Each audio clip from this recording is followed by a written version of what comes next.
Hello friends, आप सभी दोस्तों का आपके अपने चैनल स्टडी फॉर एनालिसिस पर हार्दिक स्वागत है। तो दोस्तों, जैसे कि आपको स्क्रीन में दिख रहा होगा कि आज हम लोग अपनी इंडियन पॉलिटी मतलब कि भारतीय राज व्यवस्था का प्रैक्टिस सेट नंबर 5 कर रहे हैं।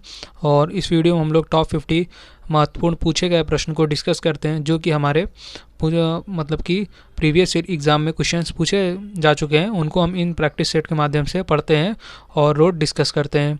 तो दोस्तों, यह प्रैक्टिस सेट आपके लिए सभी प्रतियोगी परीक्षाओं के लिए उपयोगी है, तो वीडियो को ज़रूर देखें। और इससे पहले हमने 4 प्रैक्टिस सेट पढ़ चुके हैं, तो आप प्लेलिस्ट के ऑप्शन में जाके उसमें जो पॉलिटी का सेक्शन है उसमें क्लिक करके आपको सभी क्लास मिल जाएंगी और सभी प्रैक्टिस सेट भी मिल जाएंगे। तो दोस्तों, बाकी अगर आपने पीछे के प्रैक्टिस सेट नहीं देखे तो उनको भी ज़रूर देखिए और सभी वीडियो को 1 से 2 बार ज़रूर देखा करिए। और जब वीडियो आप पूरा वॉच कर लेंगे तब उसके बाद डिस्क्रिप्शन बॉक्स में जाके पीडीएफ फाइल के लिंक में क्लिक करके आप पीडीएफ फाइल को भी डाउनलोड करके पढ़ सकते हैं। चलिए दोस्तों, आज का हम लोग अपना प्रैक्टिस सेट नंबर 5 को शुरू करते हैं। प्रश्न नंबर पहला है हमारा इसमें, निम्नलिखित नीति निर्देशक सिद्धांतों में कौन सा सिद्धांत समाजवादी विचारधारा का प्रतीक है। ऑप्शन नंबर ए है हमारा, सभी को जीवन निर्वाह के उपयुक्त साधन प्रदान करना। ऑप्शन नंबर बी है इसके बाद, संपदा तथा उत्पादन के साधनों का कुछ हाथों में एकत्रीकरण रोकना तथा उनका न्यायसंगत बंटवारा सुनिश्चित करना। ऑप्शन नंबर सी है, सभी के लिए एक अच्छा जीवन स्तर उपलब्ध कराना तथा काम करने वाले व्यक्तियों को अवकाश प्रदान करना। या फिर ऑप्शन नंबर डी, उपर्युक्त सभी। तो दोस्तों, इस क्वेश्चन का हमारा सही उत्तर होगा ऑप्शन नंबर डी, उपर्युक्त सभी नीति निर्देशक सिद्धांतों के मतलब कि डीपीएसपी के अंतर्गत आते हैं। तो इसका प्रश्न ऑप्शन नंबर डी, उपर्युक्त सभी हो जाएगा। प्रश्न नंबर दूसरा है, राज्य को नीति निर्देशक सिद्धांत को लागू करना। ऑप्शन नंबर ए, सरकार के पास उपलब्ध साधनों पर निर्भर करता है। ऑप्शन नंबर बी, सरकार की इच्छा शक्ति पर निर्भर करता है। ऑप्शन नंबर सी है हमारा, न्यायपालिका पर निर्भर करता है। या फिर ऑप्शन नंबर हमारा इसमें डी, उपर्युक्त सभी। तो इस प्रश्न का हमारा सही उत्तर होगा ऑप्शन नंबर बी, सरकार। ऑप्शन नंबर ए, सरकार के पास उपलब्ध साधनों पर निर्भर करता है कि वह नीति निर्देशक सिद्धांतों को लागू करना चाहता है या नहीं। अगला प्रश्न है, प्रश्न नंबर तीसरा है, राज्य के नीति निर्देशक सिद्धांत। ऑप्शन नंबर ए है हमारे इसमें, संविधान की सर्वोच्चता स्थापित करना चाहते हैं। ऑप्शन नंबर बी, तानाशाही व्यवस्था पर अंकुश लगाना चाहते हैं। ऑप्शन नंबर सी, न्यायपालिका को सुदृढ़ करना चाहते हैं। या फिर ऑप्शन नंबर डी हमारा, संविधान को सामाजिक परिवर्तन का उपकरण बनाना चाहते हैं। तो दोस्तों, इस प्रश्न का हमारा सही उत्तर होगा कि राज्य के नीति निर्देशक सिद्धांत ऑप्शन नंबर डी, संविधान को सामाजिक परिवर्तन का उपकरण बनाना चाहते हैं, सही उत्तर हो जाएगा। अगला प्रश्न है, प्रश्न नंबर हमारा 4 है, संविधान के अनुच्छेद 40 में कहा गया है कि राज्य मतलब कोई राज्य एक्स दिया है, एक्स के संगठन और स्वायत्ता शासन की इकाइयों के रूप में स्थापित करने का प्रयत्न करेगा।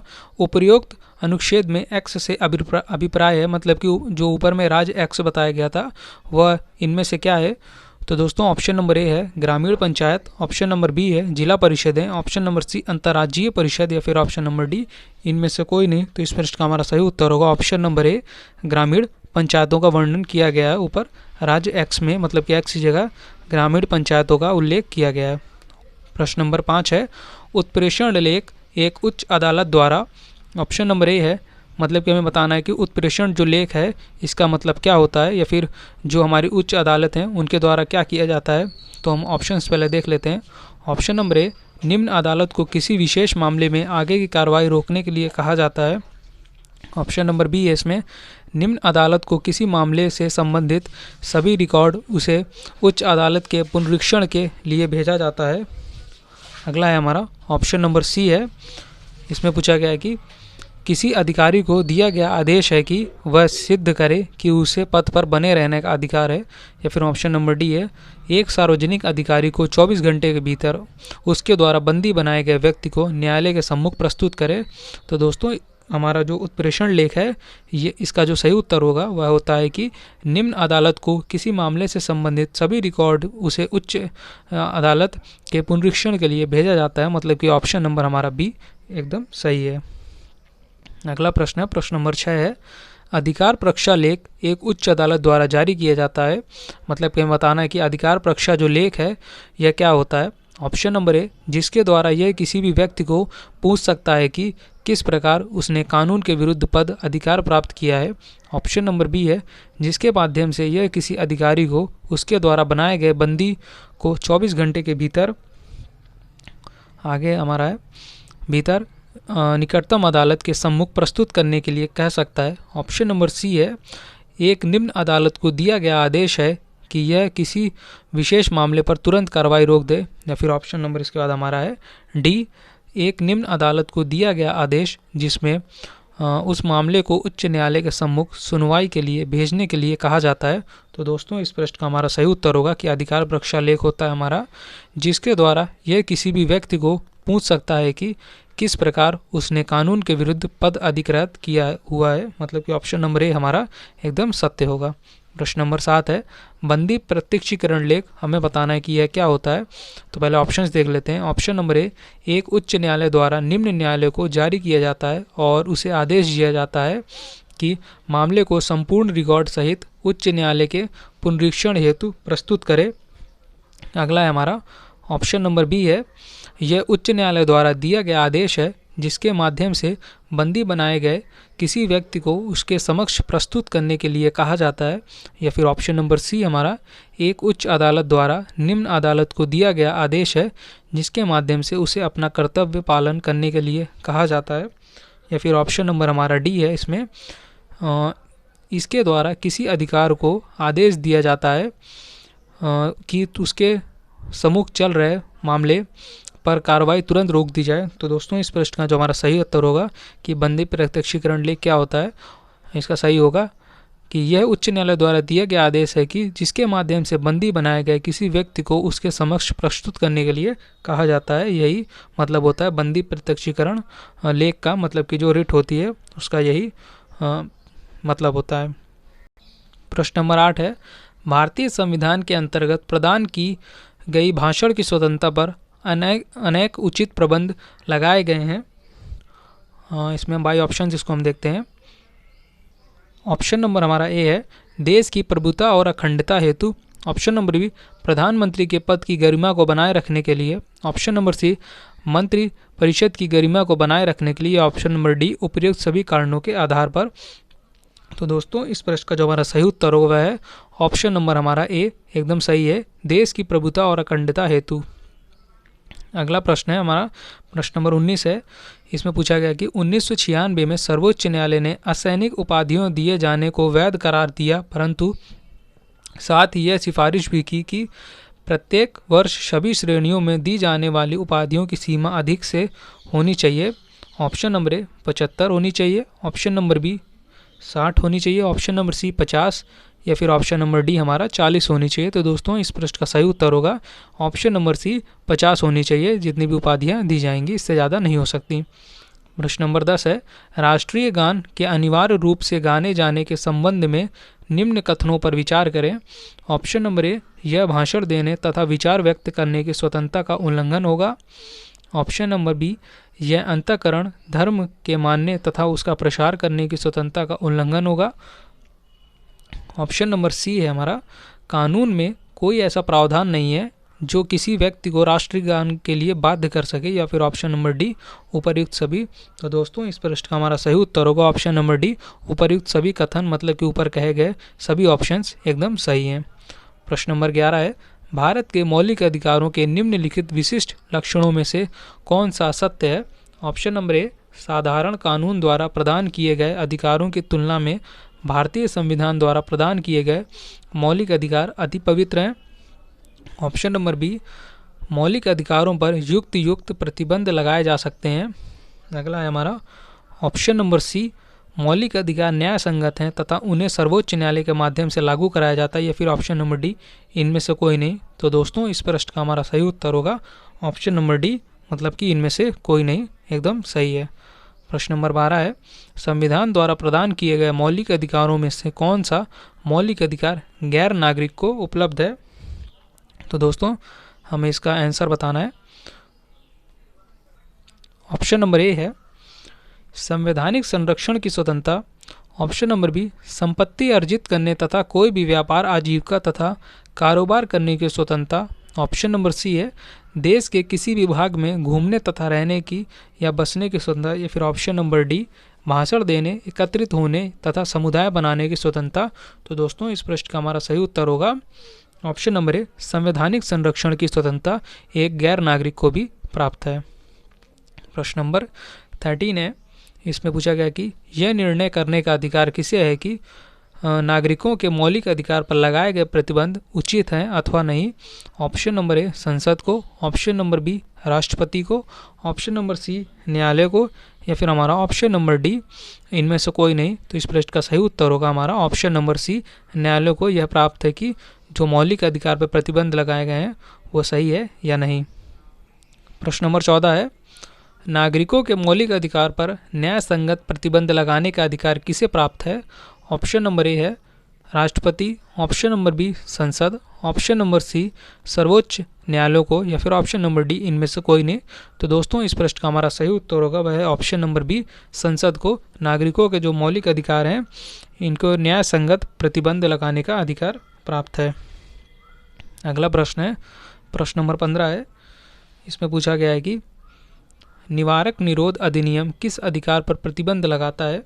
ऑप्शन नंबर ए है समानता के अधिकार पर, ऑप्शन नंबर बी स्वतंत्रता के अधिकार पर, अगला है हमारा ऑप्शन नंबर सी धार्मिक स्वतंत्रता के अधिकार पर, या ऑप्शन नंबर डी संवैधानिक संरक्षण के अधिकार पर। तो दोस्तों इस प्रश्न का सही उत्तर होगा ऑप्शन नंबर हमारा स्वतंत्रता के अधिकार पर। प्रश्न नंबर 16 अब है, भारतीय नागरिकों के मौलिक अधिकार को ऑप्शन नंबर ए किन्हीं परिस्थितियों में भी स्थगित नहीं किया जा सकता। ऑप्शन नंबर बी है राष्ट्रपति कभी भी सर्वोच्च न्यायालय की पूर्व अनुमति से स्थगित कर सकता है। अगले ऑप्शन से हमारे ऑप्शन नंबर सी है, इसमें है कि सभी प्रकार की आपातकालीन परिस्थितियों में राष्ट्रपति द्वारा स्थगित किया जा सकता है। या फिर ऑप्शन नंबर डी राष्ट्रीय संकट के समय राष्ट्रपति द्वारा स्थगित किया जाता है। तो दोस्तों इस प्रश्न का हमारा सही उत्तर होगा ऑप्शन नंबर डी राष्ट्रीय संकट के समय राष्ट्रपति द्वारा स्थगित किए जा सकते हैं हमारे जो मौलिक अधिकार है, मतलब कि इनका निलंबन किया जा सकता है। अगला प्रश्न है प्रश्न नंबर 17 है, संविधान लागू होने के उपरांत किस मौलिक अधिकार पर सबसे अधिक मुकदमेबाजी हुई है। ऑप्शन नंबर ए शोषण के विरुद्ध अधिकार, ऑप्शन नंबर बी संपत्ति का अधिकार, ऑप्शन नंबर सी संवैधानिक संरक्षण का अधिकार, या फिर ऑप्शन नंबर डी भाषण की स्वतंत्रता का अधिकार। तो दोस्तों इस प्रश्न का हमारा सही उत्तर होगा ऑप्शन नंबर बी संपत्ति के अधिकार पर अभी तक सबसे अधिक मुकदमेबाजी हुई है।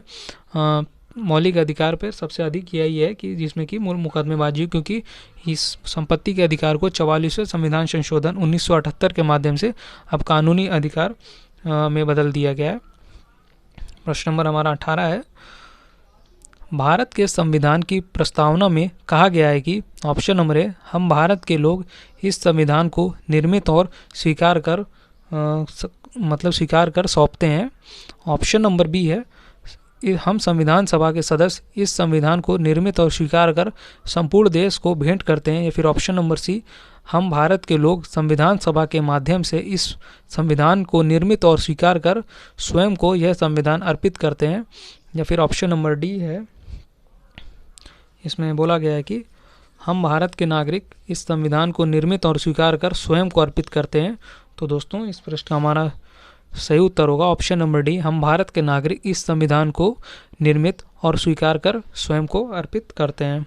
अगला प्रश्न है प्रश्न नंबर 19 है, भारत का संविधान भारत को ऑप्शन नंबर ए राज्यों का समूह घोषित करता है, ऑप्शन नंबर बी राज्यों व केंद्रीय क्षेत्रों का संघ घोषित करता है। अगला है हमारा ऑप्शन नंबर सी है आंशिक रूप से एकात्मिक तथा आंशिक रूप से संघीय घोषित करता है। फिर ऑप्शन नंबर डी अर्ध संघ घोषित करता है। तो इस प्रश्न का हमारा सही उत्तर होगा राज्यों का समूह घोषित करता है। अगला प्रश्न है प्रश्न नंबर 20 है, भारतीय संविधान के निम्न लक्षणों में से किस लक्षण को भारत सरकार अधिनियम 1935 जिसको हम मिनी संविधान भी कहते हैं अत्यधिक प्रभावित किया है। ऑप्शन नंबर ए आपातकालीन प्रावधान, ऑप्शन नंबर बी राज्यपाल की शक्तियाँ, ऑप्शन नंबर सी संघीय योजना, या फिर ऑप्शन नंबर डी संघीय न्यायपालिका की शक्ति। दोस्तों इस प्रश्न का हमारा सही उत्तर होगा ऑप्शन नंबर ए आपातकालीन प्रावधान को भारत सरकार अधिनियम 1935 ने अत्यधिक प्रभावित किया है। प्रश्न नंबर 21 है, संविधान में संशोधन का लक्षण किस देश के संविधान से ग्रहण किया गया है? हमारा ऑप्शन नंबर ए है Germany, option number B France, option number C दक्षिण अफ्रीका या फिर ऑप्शन नंबर डी रूस। तो दोस्तों इस प्रश्न का हमारा सही उत्तर होगा ऑप्शन नंबर हमारा सी, दक्षिण अफ्रीका के संविधान से हमने संविधान संशोधन की प्रक्रिया को उठाया है, जिसको हमारे अनुच्छेद 368 में बताया गया है संविधान संशोधन की प्रक्रिया को। अगला प्रश्न है हमारा प्रश्न नंबर 22 है, संविधान निर्माताओं ने कौन सा लक्षण फ्रांस के संविधान से ग्रहण किया है? ऑप्शन नंबर ए गणराज्य व्यवस्था, ऑप्शन नंबर ई स्वतंत्रता समानता, ऑप्शन नंबर सी बंधुता संबंधी सभी आदर्श या फिर ऑप्शन नंबर डी उपर्युक्त सभी। तो दोस्तों इस प्रश्न का हमारा सही उत्तर होगा ऑप्शन नंबर डी उपर्युक्त सभी में, मतलब जैसे हमने गणराज्य व्यवस्था, स्वतंत्रता समानता और बंधुता के आदर्श यह सभी फ्रांस के संविधान से ग्रहण किया है। अगला है हमारा प्रश्न नंबर 23 है, क्वेश्चन नंबर 23, भारत के संविधान में राज्य के नीति निर्देशक सिद्धांत किस देश के सिद्धांत से लिए गए हैं? Option number A Britain, option number B America, option number C Canada या फिर ऑप्शन नंबर डी आयरलैंड। तो दोस्तों इस प्रश्न का हमारा सही उत्तर होगा ऑप्शन नंबर डी आयरलैंड के संविधान से हमने राज्य के नीति निर्देशक सिद्धांतों को लिया गया है। अगला प्रश्न है प्रश्न नंबर 24 है, संविधान निर्माताओं ने कौन सा लक्षण कनाडा के संविधान से ग्रहण किया है? ऑप्शन नंबर ए प्रस्तावना, ऑप्शन नंबर बी द्विसदनीय व्यवस्था, ऑप्शन नंबर सी राज्य के नीति निर्देशक सिद्धांत या फिर ऑप्शन नंबर डी एक सशस्त्र केंद्र के साथ वाली संघीय व्यवस्था। तो दोस्तों इस प्रश्न का सही उत्तर होगा ऑप्शन नंबर डी एक सशक्त केंद्र वाली संघीय व्यवस्था को हमने कनाडा के संविधान से ग्रहण किया है। अगला प्रश्न है प्रश्न नंबर 25 है, संविधान निर्माताओं ने कौन सा लक्षण अमेरिका के संविधान से ग्रहण किया है? ऑप्शन नंबर ए है कानून का शासन, ऑप्शन नंबर बी एकल नागरिकता, ऑप्शन नंबर सी है प्रस्तावना, ऑप्शन नंबर डी संविधान में संशोधन। तो दोस्तों इस प्रश्न का हमारा सही उत्तर होगा ऑप्शन नंबर सी प्रस्तावना। ऑप्शन नंबर 26 है, क्वेश्चन नंबर 26 है, निम्नलिखित 3 प्रकार के संकट में से राष्ट्रपति ने किसकी घोषणा सबसे अधिक की है? ऑप्शन नंबर ए राष्ट्रीय संकट, ऑप्शन नंबर बी संवैधानिक संकट, ऑप्शन नंबर सी वित्तीय संकट या फिर हमारा ऑप्शन नंबर डी सभी प्रकार के संकटों की घोषणा एक समान की गई है। तो दोस्तों इस प्रश्न का हमारा सही उत्तर होगा ऑप्शन नंबर बी संवैधानिक संकट की घोषणा सर्वाधिक बार राष्ट्रपति ने की है। प्रश्न नंबर 27 है, राष्ट्रपति राज्य में संवैधानिक संकट की घोषणा कौन करता है? ऑप्शन नंबर ए केवल केंद्रीय मंत्रिपरिषद की सिफारिश पर कर सकता है, ऑप्शन नंबर बी केवल राज्यपाल की सिफारिश पर कर सकता है, ऑप्शन नंबर सी केवल राज्य की मंत्रिपरिषद की सिफारिश पर कर सकता है या फिर ऑप्शन नंबर डी है हमारा यदि वह संतुष्ट हो कि ऐसी परिस्थितियों में राज्य सरकार को संविधान के अनुसार चलाना संभव नहीं है। तो दोस्तों इस प्रश्न का हमारा सही उत्तर होगा ऑप्शन नंबर डी यदि वह संतुष्ट हो कि ऐसी परिस्थितियों में राज्य सरकार को संविधान के अनुसार चलाना संभव नहीं है तो राष्ट्रपति उस राज्य में राष्ट्रपति शासन लागू कर देते हैं।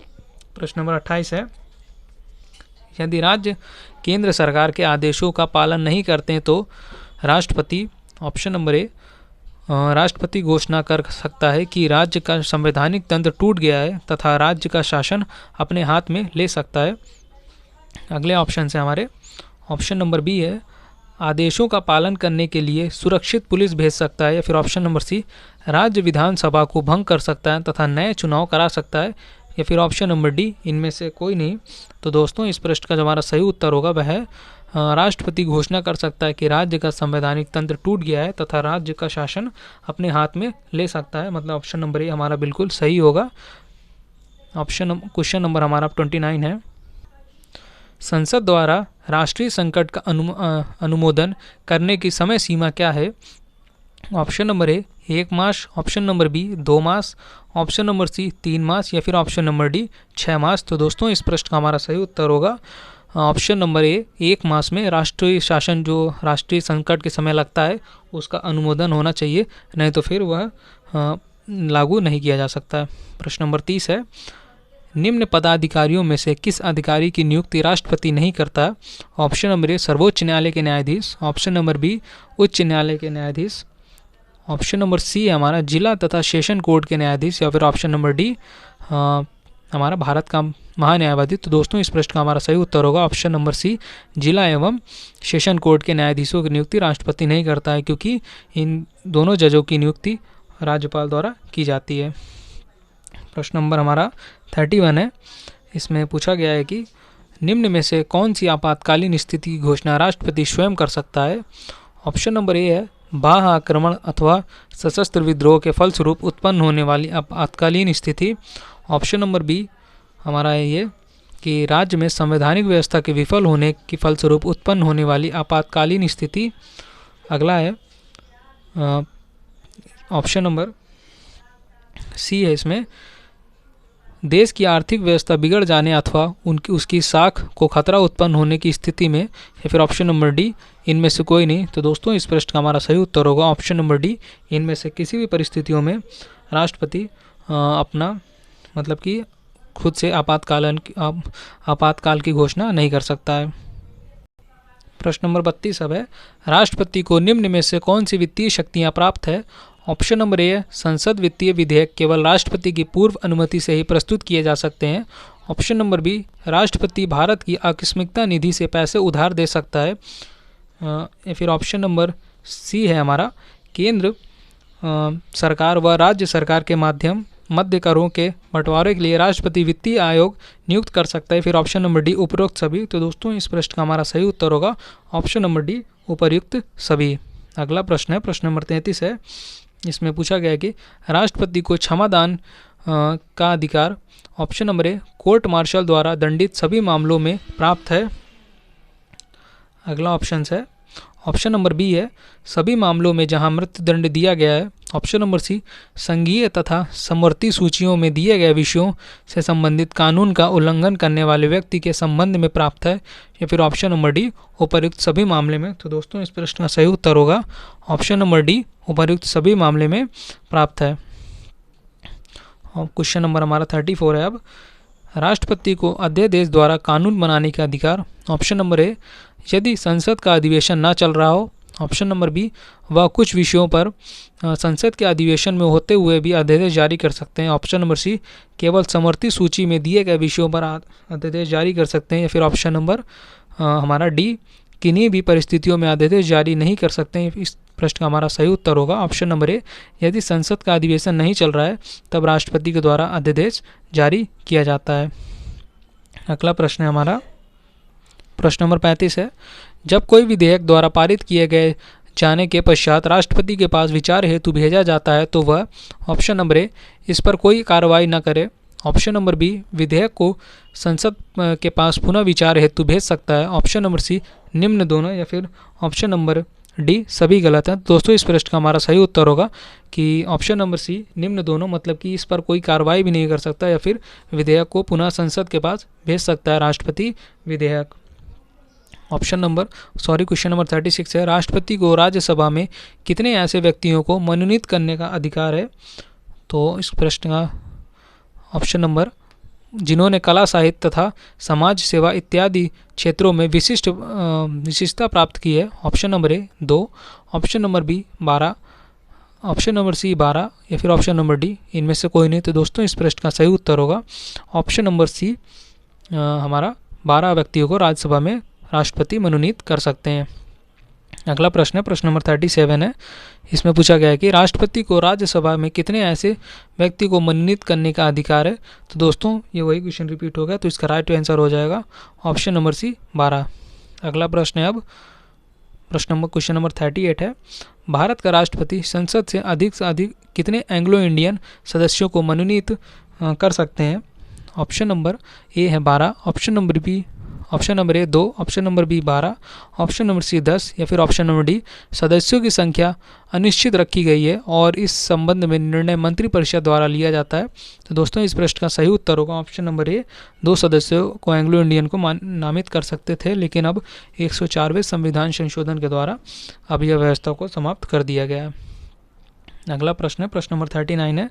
कानूनी तौर पर युद्ध की घोषणा करने तथा शांति स्थापित करने का अधिकार किसे प्राप्त है। ऑप्शन नंबर ए प्रधानमंत्री को, ऑप्शन नंबर बी राष्ट्रपति को, ऑप्शन नंबर सी मंत्रिपरिषद को या फिर ऑप्शन नंबर डी संसद को। तो दोस्तों इस प्रश्न का सही उत्तर होगा ऑप्शन नंबर हमारा बी राष्ट्रपति को। अगला प्रश्न है प्रश्न नंबर 40 है। राष्ट्रपति द्वारा अवकाश प्राप्त करने की आयु क्या है। Option number A 70, option number B 75, option number C 80 या फिर हमारा इसमें ऑप्शन नंबर डी है अवकाश प्राप्त करने की आयु की कोई सीमा नहीं है। तो दोस्तों इस प्रश्न का सही उत्तर होगा भारत का राष्ट्रपति है वह कितनी भी बार अपने पद पर रह सकता है, मतलब कि ऑप्शन नंबर डी अवकाश प्राप्त करने की आयु की कोई भी सीमा निर्धारित नहीं की गई है।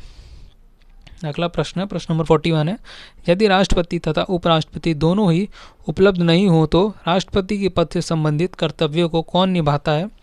ऑप्शन नंबर ए लोकसभा का अध्यक्ष मतलब कि स्पीकर, ऑप्शन नंबर बी है हमारा भारत का मुख्य न्यायाधीश, ऑप्शन नंबर सी है संघीय लोकसभा का सभापति या फिर ऑप्शन नंबर डी प्रधानमंत्री। दोस्तों इस प्रश्न का सही उत्तर हो जाएगा हमारा ऑप्शन नंबर बी भारत का मुख्य न्यायाधीश इस कर्तव्य को उठाता है और हमारे एकमात्र मुख्य न्यायाधीश एम हिदायतुल्लाह जी हमारे भारत के कार्यवाहक राष्ट्रपति के रूप में रह चुके हैं। क्वेश्चन नंबर 42 है, मृत्यु अथवा त्याग पत्र के कारण राष्ट्रपति पद रिक्त होने पर उपराष्ट्रपति के पद से संबंधित कार्यों को ऑप्शन नंबर ए राष्ट्रपति की शेष अवधि के लिए निभाता है, ऑप्शन नंबर बी अधिक से अधिक 4 मास तक निभाता है, ऑप्शन नंबर सी है अधिक से अधिक 6 मास तक निभाता है या फिर ऑप्शन नंबर डी अधिक से अधिक 1 वर्ष के लिए निभाता है। तो दोस्तों इस प्रश्न का हमारा सही उत्तर होगा ऑप्शन नंबर सी अधिक से अधिक 6 मास तक निभाता है, मतलब कि अगर हमारा राष्ट्रपति किन्हीं कारणों से अपना पद त्याग कर देते हैं या फिर उनकी मृत्यु हो जाती है तो उपराष्ट्रपति केवल अधिक से अधिक 6 मास तक ही राष्ट्रपति के पद पर रह सकते हैं एज अ राष्ट्रपति। ये हमारा आर्टिकल 65 में बताया गया है। अगला प्रश्न है, प्रश्न नंबर 43 है, भारतीय गणराज्य का दूसरा राष्ट्रपति कौन था। Option number A doctor Rajendra Prasad, option number B Shri V Giri, option number C doctor S Radhakrishnan या फिर option number D doctor Zakir Hussain. तो दोस्तों इस प्रश्न का हमारा सही उत्तर होगा option number B doctor Sarvepalli Radhakrishnan हमारे भारत के दूसरे राष्ट्रपति के रूप में रह चुके हैं। अगला प्रश्न है, प्रश्न नंबर 44 है, राष्ट्रपति का कार्यकाल 5 वर्ष का है जो ऑप्शन नंबर ए उसकी निर्वाचन तिथि से प्रारंभ होता है, ऑप्शन नंबर बी है उसके पद ग्रहण करने की तिथि से प्रारंभ होता है या फिर ऑप्शन नंबर सी संसद द्वारा निर्धारित तिथि से प्रारंभ होता है या फिर ऑप्शन नंबर हमारा डी है इसमें चुनाव आयोग द्वारा घोषित तिथि से प्रारंभ होता है। तो दोस्तों इस प्रश्न का हमारा जो सही उत्तर होगा वह है हमारा ऑप्शन नंबर बी उसके पद ग्रहण करने की तिथि से राष्ट्रपति का या फिर कोई भी जो संवैधानिक पद पर हैं उनका कार्यकाल प्रारंभ होता है जिस दिन से वह अपने पद ग्रहण कर लेते हैं उससे 5 साल तक। प्रश्न नंबर 45 है, राष्ट्रपति पद के लिए एक उम्मीदवार के नाम का प्रस्ताव। इसके हम ऑप्शंस पहले देख लेते हैं। ऑप्शन नंबर हमारा ए है कम से कम 50 नागरिक द्वारा किया जाता है, ऑप्शन नंबर बी निर्वाचक मंडल के किन्हीं 5 सदस्यों द्वारा किया जाता है, ऑप्शन नंबर सी है संसद के किन्हीं 10 सदस्यों द्वारा किया जाता है, फिर ऑप्शन नंबर डी निर्वाचक मंडल के 50 सदस्यों द्वारा किया जाता है। तो दोस्तों इस प्रश्न का जो हमारा सही उत्तर होगा वह है ऑप्शन नंबर हमारा डी निर्वाचन मंडल के 50 सदस्यों द्वारा किया जाता है। प्रश्न नंबर 46 है, भारत का राष्ट्रपति ऑप्शन नंबर ए संसद के दोनों सदनों द्वारा सामूहिक बैठक से निर्वाचित किया जाता है, ऑप्शन नंबर बी है जनता द्वारा प्रत्यक्ष रूप से निर्वाचित किया जाता है। इसके बाद है हमारा ऑप्शन नंबर सी भारत का राष्ट्रपति चुनाव एक निर्वाचन मंडल द्वारा निर्वाचित किए जाते हैं जिसमें संसद व सभी राज्यों की विधानसभाओं के निर्वाचित सदस्य सम्मिलित होते हैं, या फिर ऑप्शन नंबर डी है हमारा भारत का राष्ट्रपति चुनाव सभा या फिर लोकसभा के निर्वाचित सदस्यों द्वारा नामित किए जाते हैं। तो दोस्तों इस प्रश्न का हमारा सही उत्तर होगा ऑप्शन नंबर सी भारत का राष्ट्रपति का चुनाव एक निर्वाचन मंडल द्वारा किया जाता है जिसमें संसद व सभी राज्यों की विधानसभाओं के निर्वाचित सदस्य होते हैं और इसमें 2 संघ शासित क्षेत्र दिल्ली और पुदुचेरी के भी विधानसभा के निर्वाचित सदस्य ही मतलब कि वो भी इसमें हिस्सा लेते हैं राष्ट्रपति के चुनाव में। प्रश्न नंबर 47 है, संविधान केंद्र सरकार की समस्त कार्यकारिणी शक्ति ऑप्शन नंबर ए राष्ट्रपति को प्रदान करता है, ऑप्शन नंबर बी प्रधानमंत्री को प्रदान करता है, ऑप्शन नंबर सी मंत्रिपरिषद को प्रदान करता है या फिर ऑप्शन नंबर हमारा डी उपर्युक्त सभी। तो दोस्तों इस प्रश्न का हमारा सही उत्तर होगा ऑप्शन नंबर ए राष्ट्रपति को प्रदान करता है। प्रश्न नंबर 48 है, इसमें किस केस में सर्वोच्च न्यायालय ने मत व्यक्त किया कि मौलिक अधिकार तथा नीति निर्देशक सिद्धांत एक दूसरे के पूरक हैं तथा एक को दूसरे के लिए बलिदान करने की आवश्यकता नहीं है। Option number A Golaknath case, option number B Kesavananda Bharati case, option number C Minerva Mills case, या फिर ऑप्शन नंबर डी उपर्युक्त सभी। तो दोस्तों इस प्रश्न का सही उत्तर होगा option number C Minerva mills मामले में यह कहा गया है कि मौलिक अधिकार और नीति निर्देशक सिद्धांत जो हैं वह एक दूसरे का पूरक हैं तथा एक को दूसरे के लिए बलिदान करने की आवश्यकता नहीं है। अगला प्रश्न हमारा प्रश्न नंबर 49 है, निम्न में से कौन सा नीति निर्देशक सिद्धांत मूल संविधान का भाग नहीं था तथा बाद में संशोधन द्वारा संविधान में सम्मिलित किया गया। ऑप्शन नंबर ए है व्यक्तियों तथा समूहों के बीच आय, प्रतिष्ठा, सुविधाओं और अवसरों की असमानताओं को कम करना।